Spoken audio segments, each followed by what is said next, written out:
Gabby D'Alessandro. I was heading to Granada at the same time that the island was hosting the State of the Tourism Industry Conference, one of the region's largest gatherings on the subject. Though the conference was planned before Hurricanes Irma and Maria devastated many Caribbean islands whose economies rely heavily on tourism, the timing seemed prescient. Indeed, on the conference program I scrolled through on the plane were discussions focused on disaster preparedness as well as recovery and rebuilding. I was not going to the conference though, because I am not a tourism expert. The people sitting on either side of me on the plane were not tourism experts either. They were tourists, two young American couples on their honeymoons. After listening to them exchange wedding stories, I turned to the poet and essayist Audre Lorde's Granada Revisited, an interim report, an essay she wrote a few weeks after the 1983 United States invasion of her parents' homeland. I had read Lorde's essay many times before. It's the last chapter of her seminal 1984 collection, Sister Outsider, but I wanted to read it again before seeing Granada for the first time. That we landed at Maurice Bishop International Airport, which is named after the former Prime Minister of Granada who was assassinated 6 days before the start of the US invasion, might have intrigued Lorde. I felt her begin this journey with me as I walked down the airplane steps, the sun that is only this sparkling bright in the Caribbean, beaming down on my face. The first time I came to Granada I came seeking home, began Lorde's essay of her 1978 visit. She had flown into the now-closed Pearls Airport in Grenville on the northeastern coast of the island. Back then, there was one paved road, she reported. Now, there are many smooth and winding ones through lively neighborhoods as well as tree-covered hills. Among Lorde's most striking recollections was seeing Grand Anse Beach, not the hot-aligned miles of white sand that attract both locals and tourists, but the busy thoroughfare that runs alongside it. She saw children in proper school uniforms carrying shoes, trying to decide between the lure of a cocoa palm adventure to one side and the delicious morning sea on the other. I, too, saw children, dozens of them on either side of the street one morning. Most of the children wore traditional uniforms, white shirts and blouses and plaid skirts or darker khaki shorts or pants. They huddled together chatting and giggling, not paying attention to the dark blue sea on one side of the colorfully painted houses and buildings in the hills on the other. These children reminded me of children you would see heading to school in my native Haiti, or most other Caribbean islands, the range of black and brown skin glistening in the sun. The older ones kept their younger siblings at their side, even as they climbed into public transportation minivans and buses. I went in search of more of those vivid images in Lorde's essay and, besides the schoolchildren at Grand Anse Beach, there was fat woman whore fries fish in the market.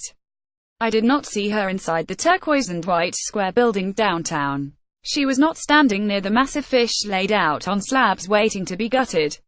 Nor was she by the smaller ones piled into buckets out front.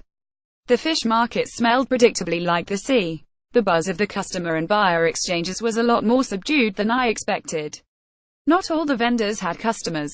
The market's relative calm on a Friday afternoon reminded me how small Granada is.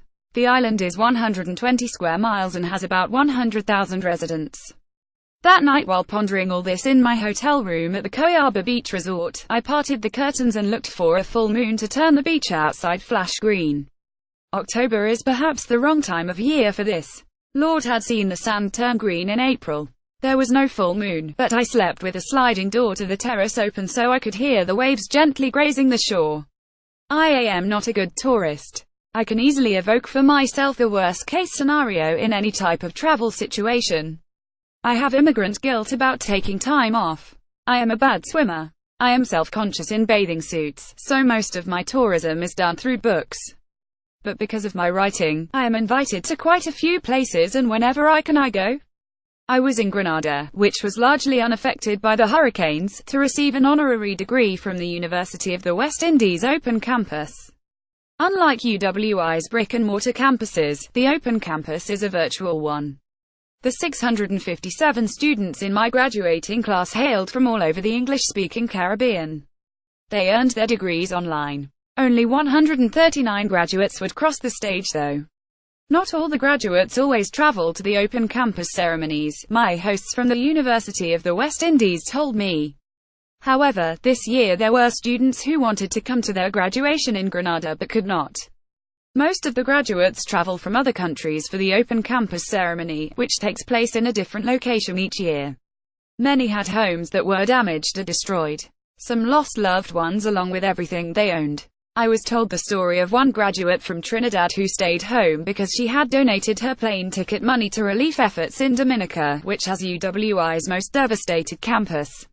Some of the students from that campus are still unaccounted for. Hurricane Maria struck Dominica, the southernmost of the Leeward Islands, as a Category 5 storm on September 18. Dominica's Prime Minister, Roosevelt Skerrit, whose own roof collapsed during the storm, later told CNN, "Our agriculture sector is 100% destroyed. Our tourism is, I would say, about 95% destroyed." In front of the supermarket across from the Coyaba Beach Resort were blue barrels lined up to collect food and other urgently needed supplies for Dominica. At the Beach House restaurant, just north of the airport, where I attended a pre-graduation cocktail party the night before the ceremony, the young female singer entertaining us with classic soul, as well as Caribbean covers, reminded everyone to drop something in the basket that would usually hold her tips. This time the funds would go to Dominica. I have never been to Dominica, but now I wish I had. This is not just born out of a desire to see a place before the devastation, before the storm. I am from a place, Haiti, that constantly evokes nostalgia in the people who have seen it, lived in it, and loved it before. Grand Etang National Park, the Beach House restaurant, Maurice Bishop International Airport. This longing for before always saddens me because it makes the present seem even worse. But I still wish I had seen Dominica before, in part because it is the birthplace of one of my favorite novelists, Jean Rhys. The places that Antoinette, Rhys-doomed narrator in Wide Sargasso Sea, longs for have flaming sunsets and rivers so clear that you can see the pebbles at the bottom. They have moss-covered gardens filled with orchids, hibiscus and flamboyants, which are illuminated at night by fireflies. This is one of the ways I have imagined Dominica, along with what I have seen in travel guides: its high mountain peaks, forts, lush rainforests, reefs, gorges, lakes and waterfalls. Dominica is also home to Zuela Claudette Richardson, the narrator of Jamaica Kincaid's novel The Autobiography of My Mother. At 15, Zuela was taken by her father to Roseau, the capital of Dominica. Roseau, Zuela finds, like a lot of places in the Caribbean, had a fragile foundation, and from time to time was destroyed by forces of nature, a hurricane or water coming from the sky as if suddenly the sea were above and the heavens below. The second time I came to Grenada, Audre Lorde wrote in Grenada Revisited, "I came in mourning and fear that this land which I was learning had been savaged, invaded, its people maneuvered into saying thank you to their invaders." Lorde's second visit was in late 1983, after then U.S. President Ronald Reagan had deployed Marines to the island. Reagan declared that he wanted to prevent a Soviet-Cuban colony from taking root in Grenada and protect American citizens on the island, many of whom were students at St. George University School of Medicine. I visited St. George University, whose students and officials, Lorde pointed out, later denied that they were ever in danger. The school, which is no longer just a medical school, but also covers other disciplines, is an island unto itself, with its many salmon-colored buildings, massive water tanks, security personnel and buses. All over the campus are breathtaking views of True Blue Bay, the point where the Caribbean Sea and the Atlantic Ocean meet. If Reagan was so interested in seeing democracy flourish in the Caribbean, Lorde wondered, why did the U.S. government support Haiti's Jean-Claude Duvalier and his repressive regime? She also mentioned Puerto Rico. In 1897, she wrote, U.S. Marines landed in Puerto Rico to fight the Spanish-American War. They never left. Puerto Rico was as devastated by Hurricanes Irma and Maria as Dominica, Barbuda and the U.S. Virgin Islands.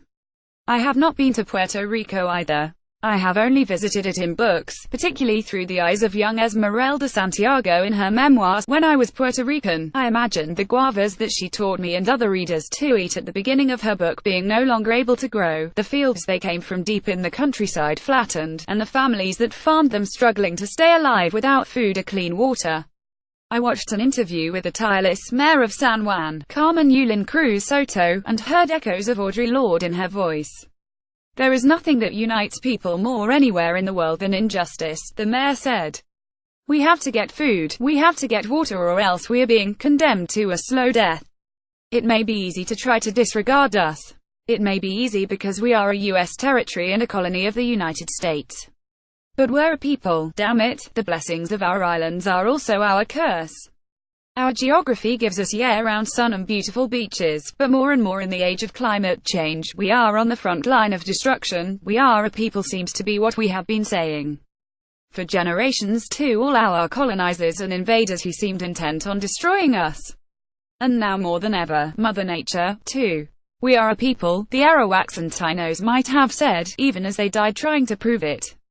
We have even inherited the word for hurricane, hurricane, from them. Much has been terribly lost in Grenada, Lord wrote at the end of her 1983 visit, but not all, not the spirit of the people. The spirit of the people is also captured in this poem I have been carrying with me for years before coming to Grenada.